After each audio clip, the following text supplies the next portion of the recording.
মুরগির বাচ্চা আজীবন আপনি পালন করবেন, আজীবন সুস্থ থাকবে। প্রতি বছর লক্ষ লক্ষ দেশি মুরগির বাচ্চা মারা যায় শুধুমাত্র একটু প্রাকৃতিক চিকিৎসার অভাবে এবং একটু যত্নের অভাবে। আমরা যদি অল্প একটু যত্ন বাড়িয়ে মুরগির বাচ্চাগুলো পালন করতে পারি, একটা মুরগির বাচ্চাও নষ্ট হবে না। যদি আপনি 10টা মুরগির বাচ্চা ফুটান, 10টা মুরগির বাচ্চাই সুস্থ থাকবে। আপনি যদি 100 পিস মুরগির বাচ্চা উঠান, সেক্ষেত্রে আপনার 100 পিস মুরগির বাচ্চাই সুস্থ থাকবে। যদি আপনি কয়েকটা দিক মেনে চলতে পারেন, একটুখানি যত্ন করতে পারেন, আর কয়েকটি সঠিক পদক্ষেপ নিতে পারেন। চিকিৎসা হিসেবে আপনি কি শুধু ওষুধ খাওয়াবেন? মোটেও ওষুধ খাওয়ানোর প্রয়োজনই নেই। ওষুধ ছাড়াও আপনি মুরগির বাচ্চাগুলোকে সুস্থ রাখতে পারবেন। আমার হাতে যে মুরগির বাচ্চাটা, এই বাচ্চাগুলোই এই বাচ্চাগুলোকে যদি আপনি টিকাতে পারেন, দেখেন এই একটা বাচ্চা যদি বড় হয়, এই বাচ্চাটা ডিম পারবে, বংশ বিস্তার করবে, আপনার ফার্মটাকে ভরিয়ে তুলবে। অবশ্যই প্রতিটা মুরগির বাচ্চাকে আমাদের যত্ন হিসেবে এবং স্বপ্ন হিসেবে ধরতে হবে। মুরগির বাচ্চাকে সুস্থ রাখার জন্য ডিম থেকে ফুটে বের হওয়ার পর থেকে আমাদের যত্ন শুরু করতে হবে। প্রথম দিন পানি। পানিটা হলো সর্বপ্রথম এনার্জি ড্রিঙ্ক হিসেবে দিতে হবে। মুরগির বাচ্চাগুলোকে ইমিউনিটি বাড়ানোর জন্য সর্বপ্রথম লেবুর পানি দিবেন। যদি লেবুর পানি দিতে না চান, লাইসোবিট দিতে পারেন। লাইসোবিট যদি না দেন, তাহলে সিদ্ধ ডিমের কুসুম দিতে পারেন।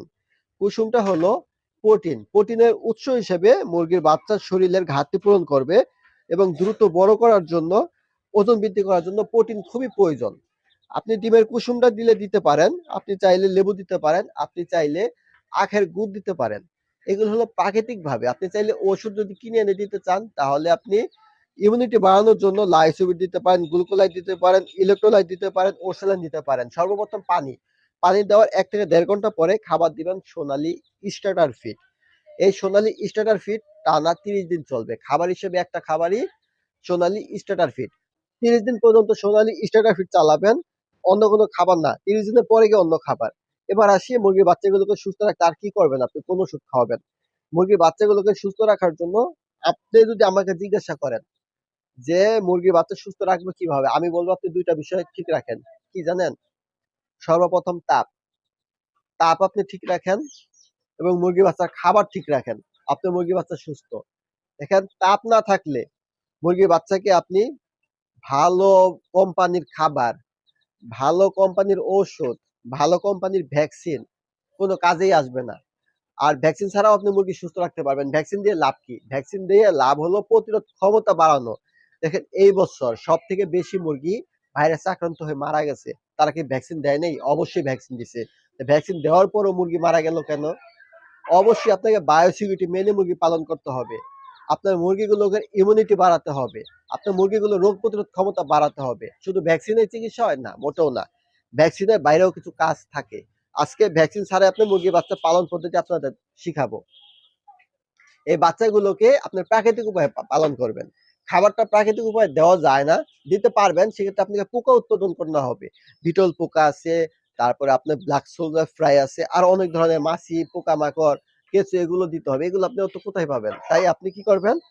সোনালী স্টার্টার খাবারটা দিবেন। এই খাবারটা মুরগির বাচ্চার জন্য বেস্ট, গ্রোথ বাড়ানোর জন্য, সুস্থ রাখার জন্য। পাশাপাশি পানির সাথে প্রতিদিন দুপুরবেলা লেবু মিশ্রিত করে দিবেন, লেবু।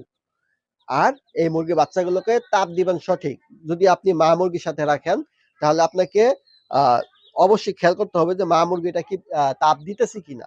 যদি তাপ ঠিক মতো না দেয়, তাহলে মা মুরগিটা সহকারে বাচ্চাগুলোকে একটা কার্টুনে আটকে রাখেন, কিছুক্ষণ সময় তাপ দিবেন, তারপর আবার একটু বের করবেন, আবার কিছুক্ষণ সময় তাপ দিবেন, আবার একটু বের করবেন। যদি আপনি ওষুধ ছাড়া পালন করতে চান, আপনাকে যত্ন করতে হবে। তারপরে আসি এই মুরগির বাচ্চাগুলোকে আপনি কিভাবে রাখলে সুস্থ থাকবে। দেখেন, আমরা একটা কমন ভুল করি যে মা মুরগির সাথে মুরগির বাচ্চাগুলোকে ছেড়ে দেই। না, এটা করা যাবে না।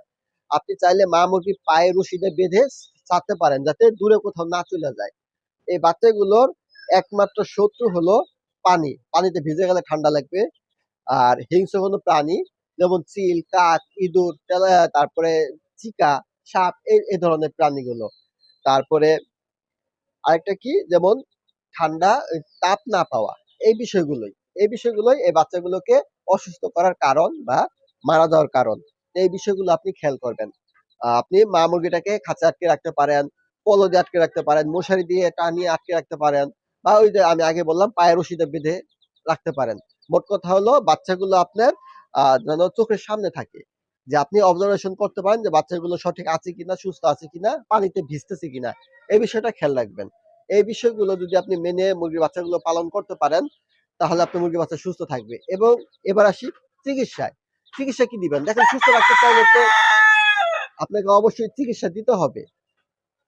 চিকিৎসা হিসাবে মুরগির বাচ্চাগুলোকে আপনি সপ্তাহে ৩ থেকে ৪ দিন হলুদ, হলুদ মিশ্রিত পানি দিবেন। হলুদ, আমরা যে হলুদ খাই মসলার, সেই হলুদ। ১ লিটার পানিতে ১ চামচ হলুদ গুঁড়া দিয়ে আপনি সপ্তাহে ২ থেকে ৩ দিন মিশ্রিত করে দিবেন। দেখবেন যে আপনার মুরগির বাচ্চার ঠান্ডা লাগবে না, জ্বর আসবে না, সর্দি লাগবে না, আপনার মুরগির বাচ্চাগুলো ঝিমিয়ে থাকবে না। তাহলে দেখবেন আপনার মুরগির বাচ্চাগুলো সুস্থ থাকবে। দেখবেন অনেক সময় এই ছোট বাচ্চাগুলো না, এই ছোট বাচ্চাগুলোর পেছনে মল লেগে থাকে। কি করবেন? এই ছোট বাচ্চাগুলো যদি পেছনে মল লেগে থাকে, পেঁপে পাতা, পেঁপে পাতা পেস্ট করে আপনি আপনার মুরগির বাচ্চাগুলোকে খাওয়াতে পারেন। এটা চাইলেও আপনি প্রতি সপ্তাহে ২ থেকে ৩ দিন খাওয়াতে পারেন। পায়খানার কোনো সমস্যা হবে না। পেটের সমস্যা হবে না, বদহজম হবে না। তাহলে তো আপনার মুরগির বাচ্চা সুস্থ। আর কি? মুরগির বাচ্চার যদি পায়খানার সমস্যা দূর হয়, পেটের সমস্যা দূর হয়, ঠান্ডা, জীবাণুর সমস্যা দূর হয়, তাহলে তো আপনার মুরগির বাচ্চা সুস্থ। তাই না? এই প্রাকৃতিক চিকিৎসাগুলো দেন, তাপ ঠিক রাখেন, ভালো মানের খাবার দেন, মুরগির বাচ্চা আজীবন আপনি পালন করবেন, আজীবন সুস্থ থাকবে।